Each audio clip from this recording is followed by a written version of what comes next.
I'm Russ Smith. I'm Chantal Costaz. I'm Alison Hughes. I'm Ken Gray. And I'm Janet McLeod, and we'll have these stories and more on Camosun Today. Camosun College is expanding in all directions. New facilities, bigger buildings, and more parking are being completed.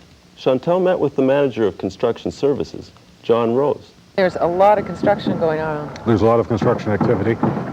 We've just completed the dental hygiene building in July. And at Interurban Campus also. Interurban Campus, we just commenced this week soil clearing and preparation for blasting. For Technologies building? For Technologies building, which will be approximately 61,000 square feet, and completion is targeted for December of '91. The Technologies building will accommodate chemistry, biology, adult basic education, computer, electronics, and engineering. Great. It's quite a lot. And then there's also some portables being built there by students? Yes, it's a joint venture between Camosun College and Shelter Industries. It's a good practical training ground for our carpentry students to build the portables. Also, hands-on. Oh, sure is. And also will provide very badly needed teaching space. Right. Is that because of Carey Road closing down, or?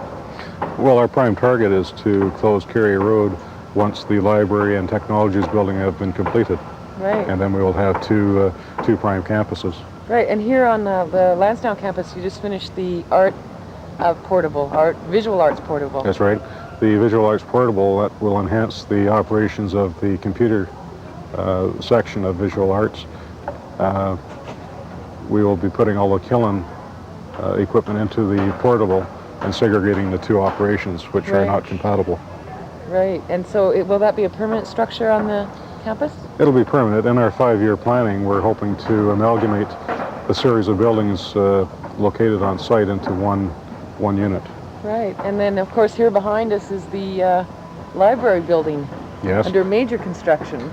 Yes, the library building is about 40,000 square feet. It's around a $4.9 million building, and it's targeted for completion August of '91. And is everything going according to plan? Everything's on. Weather's actually been quite good. So far, I've been quite lucky, but the building is on schedule and on budget. Great. Thanks a lot for talking with us, John. Thank you. The Lansdowne campus needs more books to fill its brand new library being built. Malaspina College in Nanaimo has less full-time students than here, but over twice as many books. As you know, we started the campaign about 6 weeks ago now. We have now raised enough funds to get us started, and on the way to 700 books are now being added to the library. That's wonderful. So it's really obviously appealing to the public for a $36 fee or a $36 contribution. That will buy one book for the new Learning Resource Center at Camosun College.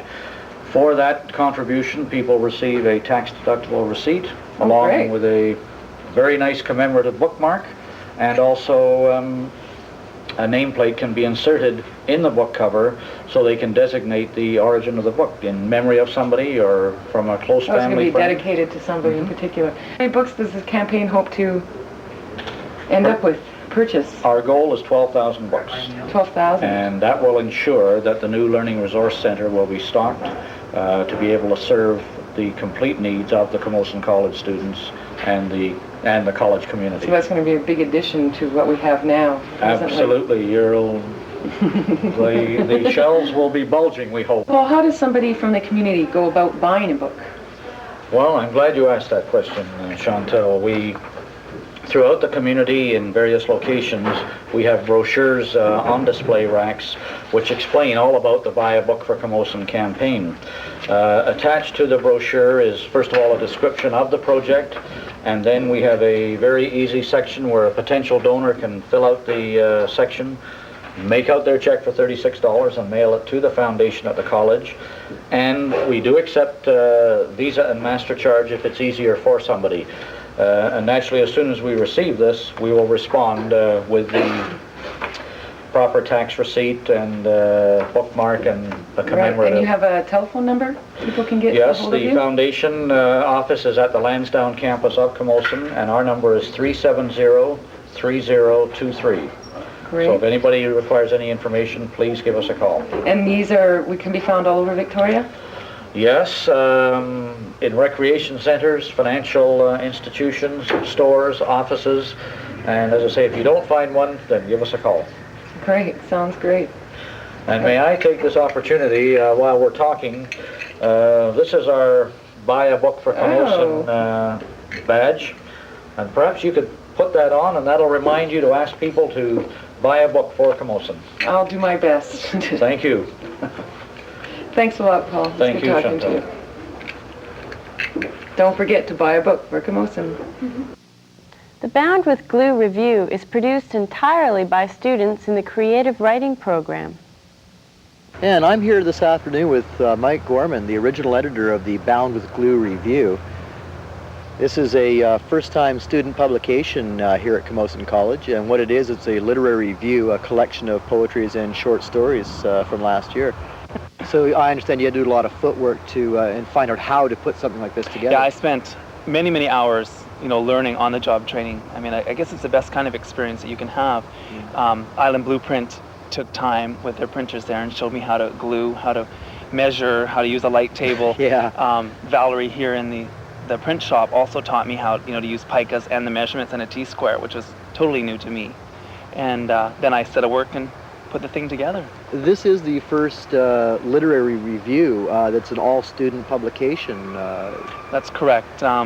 There's nothing else in, I guess, BC, you can say. The Malahat Review, the Capilano College Review also have printed, actually, people who have had their works published. Published authors. Yeah, that kind of stuff.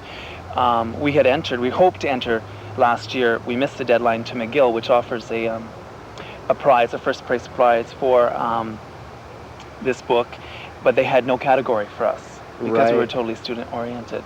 So they wrote me back and they said that next year they will be, including a category for totally student And as the only entry, you win. I hope so. I hope it's that easy. You better not lose. That's right. That's right. And we're very glad that this issue is out, and I hand it over to the next editor. Who is Peter Williams. That's right. And I'm here this afternoon with Peter Williams, this year's editor of the Bound with Glue review. Peter, it's a challenge ahead of you, I see. Yeah, well, I'm kind of looking forward to it. After seeing what they managed to pull off last year, I'm a little more willing to commit myself to something like that now that I know what can be done. You were involved this summer with the binding and stuff like that, the actual bounding with glue. Yeah, it was quite a venture. We went down to the school board's head office in the old Tolmie School, just off Douglas Street there, and we actually had to manually bind these things through a gluing and binding machine. It was quite an experience. It was fun though, and I got a free copy of the book too. So. Well, yeah, free copy. It's going for what, $2.95 right now, I understand. Yeah, $2.90. That's cheap. Yeah, well, $2.95 is a cost recovery price. This year we're just hoping to get some of the money back and maybe surprise the college and give them a few bucks. And next year we're hoping that we can maybe make a little bit of profit, and that way we can maybe buy some proper desktop publishing equipment for the creative writing department. That'd be nice. Yeah, it would. It would. Yeah. So I was speaking with Mike Gorman about your guys' office, and you took me up there just a little while ago. That's quite a place.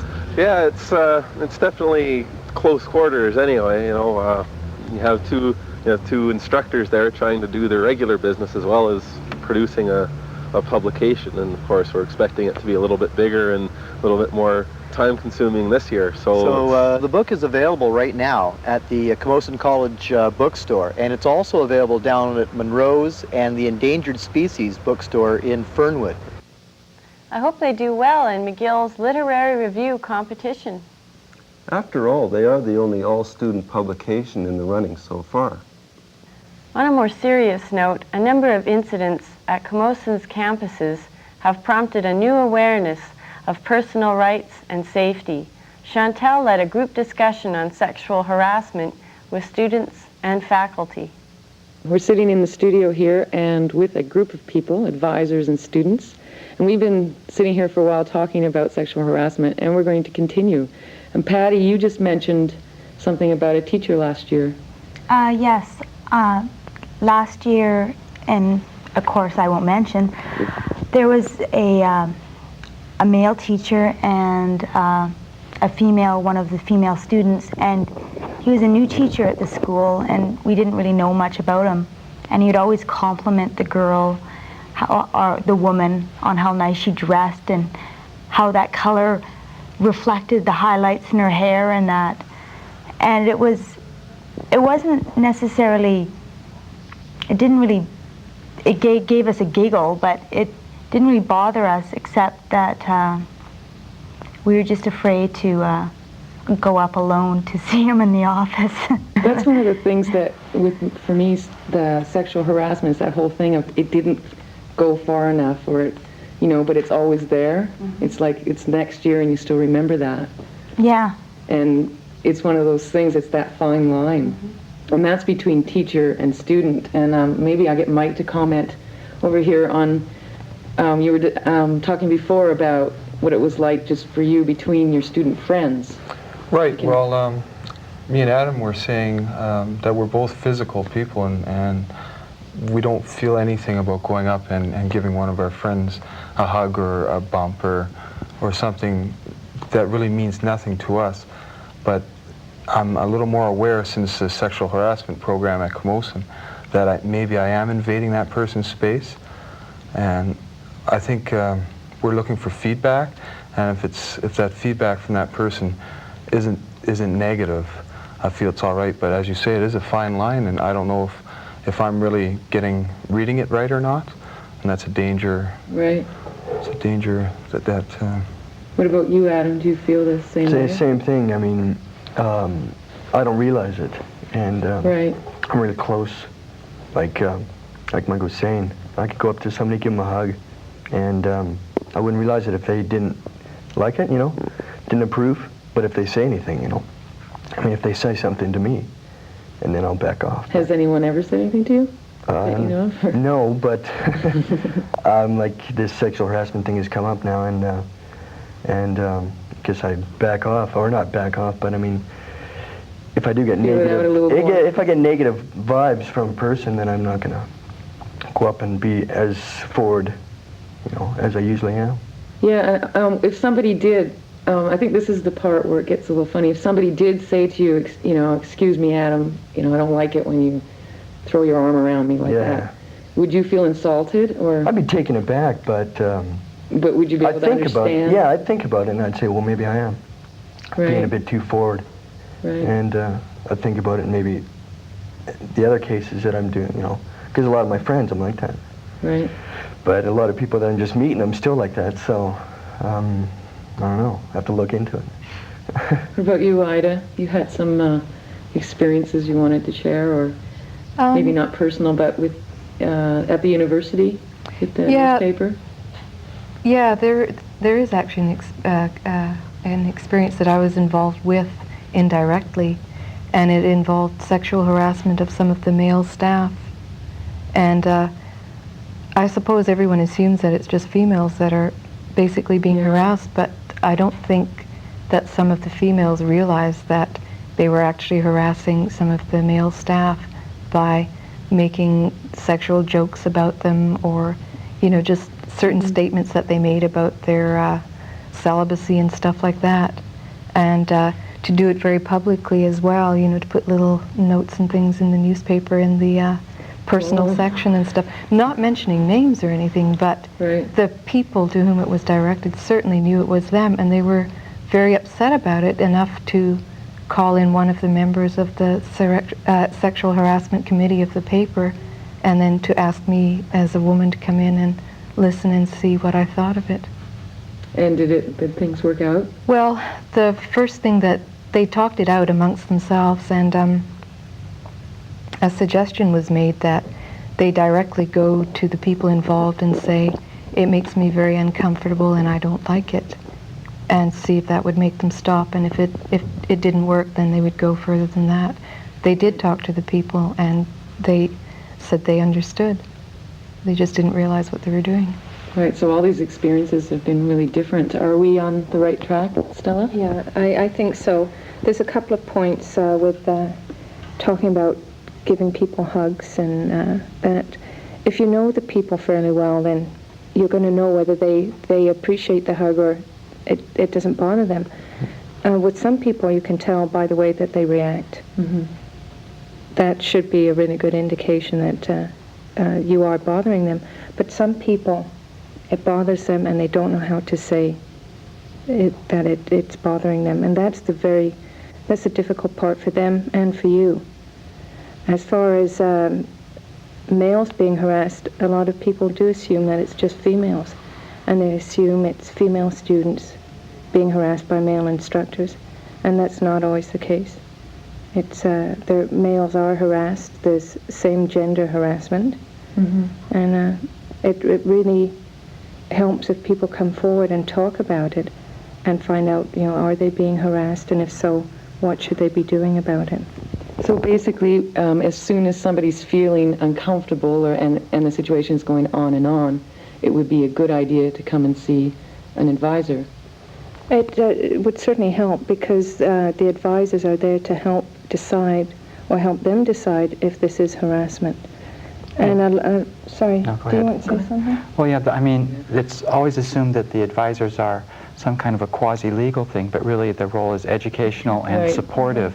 And the first thing an advisor would do would be to suggest that and empower the student or whoever it is to be able to deal with the situation themselves. That would be the first step, and then there would be a resolution that everybody would be happy with. Yeah. We have Ken Whitehead here, who is a support staff, and he's a mediator, and I'm not sure exactly where you come in. Maybe you can explain that to us. Well, as the folks over there were saying, we start off with the client. Hopefully, once they come to an advisor, it becomes to the point where an advisor will say, hey, maybe you can talk to this person, we don't want to get going on it, type of thing. And if that can't be solved, and then the advisor does get involved, and if they still can't come to a happy medium, then it gets to what we call the mediator, which I am one of, I believe, 12. When would you use a mediator? When we reach a point where we're at a jam, if the alleged victim and the alleged harasser are denying it, or the stories are changing, and we can't resolve it at that level, then we turn it over to the mediators, and hopefully they'll be able to resolve it and come to some sort of settlement or agreement. Right. And have you had to use a mediator? No, not yet. One of the things I was wondering too, one of the questions in my mind about that is, for instance, if you had a so-called victim came to you, but you saw that she was quite provocatively dressed, or kind of went out of her way to, should dress matter? No, that shouldn't have any bearing on it. A lot of people tend to think that, well, because she was dressed that way, she was inviting it, yes. Yeah. And that's not the case. Men and women should be able to wear what they want to wear and be the way that they want to be without inviting harassment. It's gotten dark quicker now. Yeah. And I usually park down on the street and I walk up through the grass, and the other day I did it, and all of a sudden I'm going, what am I doing here? I found myself there, at the same time, 2 days later, but now it's pitch black. And then I was, I had to say, well, what do I do now? Well, I guess in an ideal world you would feel really comfortable, but exactly. we don't live in that. But I don't, so. And it's something, that is one of the things I think where men, it becomes a little bit different, because they wouldn't think that. It was strange to have to think of. I mean, it's 6 o'clock at night. Right. But I remember last year that one of the situations that happened was about that time. Or one was in the morning, I think. They were, we had two that happened during daylight hours in areas like right outside the Fisher building, in front of people, and then the police came around and gave a talk about being aware and personal safety and that. And while the police were out front of the Fisher building, an assault happened in the back of the Fisher building during daylight hours. Were any of these people, was any apprehended, or? I think one person was, and I won't mention his name. I think he was charged, he was sent for psychiatric evaluation, and I read in the paper just the other day that he had been picked up again for more or less the same thing. Wow. Has anybody else got anything they would like to add? You know, we don't want to leave the impression that we're just talking about sexual assault and things. That No. Many of the cases are very psychological and they're much more subtle. And I think the case that Patty talked about in the very beginning was a good example of a typical kind of situation. It's more that what would happen on the college campus. Something a little bit, it's almost a little sketchy to me still, you know, that whole... Sexual harassment? Yeah. Yeah, it spans anywhere from poor jokes right through to sexual assault, but a joke, a bad joke or sexual suggestions, and that can be just as devastating to that individual as an assault can be, depending on the type of person that you're dealing with. It was fun. It was interesting and made us all aware that we all need to be more aware, I think. Thanks a lot. You can find Stella Black at Lansdowne, Susan Bagstad at Cary Road, and Jan Nickleby at the interurban campus.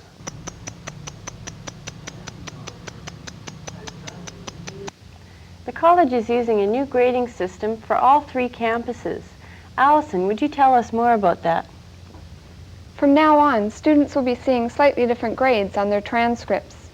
The college is using a new grading system as of September 1st this year. Students in credit courses will be graded under a 9-point plus-minus system. Several reasons for the change were that some students and faculty were concerned that a finer breakdown of grades was needed. Also, most universities use the 9-point system, so this makes the college more compatible with other institutions. Before the change occurred, the Education Management Committee established a college-wide committee made up of deans from the college. This committee gave faculty members a chance to vote on 2 different aspects of a grading system change. The faculty were asked whether they would support a change to a plus-minus system, and also whether they favored the 9-point system. More than 3/4 of the faculty approved of adopting the plus-minus system, and more than 2/3 favored the 9-point system. The Board of Governors then passed these revisions last spring. Some of the students at the college had these comments. This is such an important issue. I'm late for class right now, yet I'll talk about the grading system of Camosun College. Over the last little while, last few months, it's improved considerably with the last fall semester, or this fall semester that's coming up. Because of all of a sudden the separation that we're having with the B minuses and Bs and B pluses all the way through, it distinguishes more of what a student can feel and expect with his courses and classes. He knows more where he stands, and it's important to know where you stand. I think it's an improvement. I think it's more encouraging. If you can have that extra plus, it motivates you to try a little harder, and that way I think it will help students to achieve higher grades and to feel more motivated in their studies. It's more rewarding.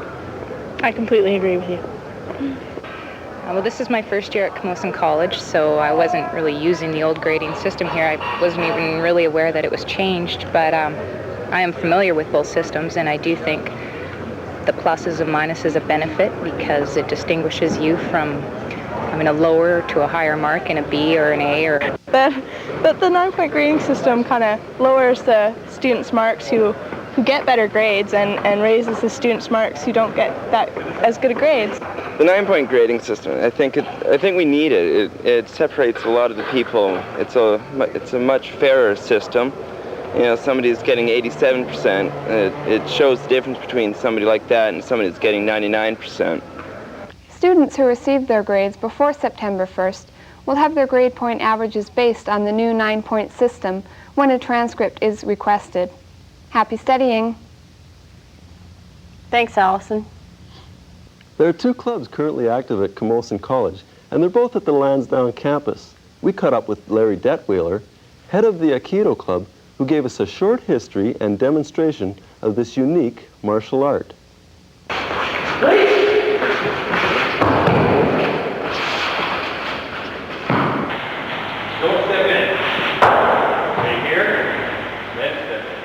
Aikido is a relatively recent martial art.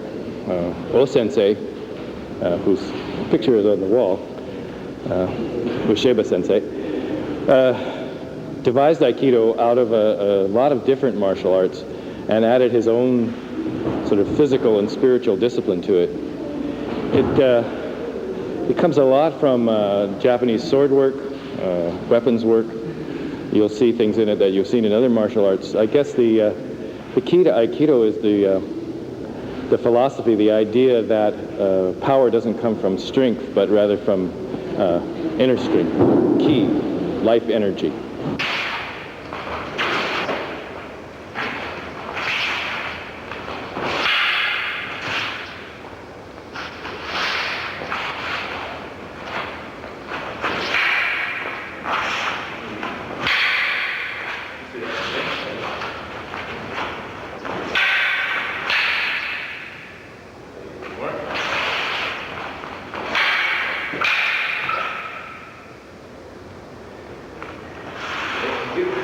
Aikido really took off after the war when the GIs picked it up, American GIs, and it moved into Hawaii, then into the States, Canada, Europe, and it's now worldwide.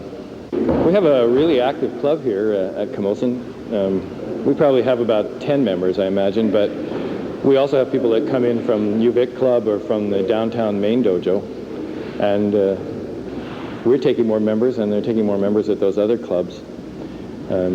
You can come in at any time because everybody's a beginner. So as you can see, if you watch class today, there are more advanced people working with beginners, and you just kind of work at the level that you're at. Aikido practices are held Monday, Wednesday, and Friday in the gym of the Young Building at noon. We asked Irene Asfar of Camosun Ski Club about the advantages of being in a club. Okay, some of the advantages of being part of the Camosun College Ski Club is you get to go on fun-filled planned vacations to ski mountains such as Red Mountain, Washington, and Whistler. Another advantage is you get discounts at participating sponsors such as Merlin's, Active Sports, Q100, Fog and Suds, and Touch of Class Productions does the music for most of our dances. You also get a club sweatshirt, which is a different logo and different colors each year, which is specialized for the club that year. This year's annual trip for the Camosun College Ski Club is up to Red Mountain, which is near Rossland, BC. It's between January the 1st to January the 6th, which you have 4 days of skiing and 5 nights accommodation. We also have day trips planned, one of which is on December 19th, which is the day after midterms, and another one January the 26th, and the reading break, which is February the 22nd to the 25th, which we're hoping to go up to Whistler. Looks like a lot of fun. You can find Irene at the Ski Club meetings 12:30 Wednesdays in room 314 of the Young Building. Thanks for joining us. Tune in next week when Camosun Today takes you behind the scenes of television production.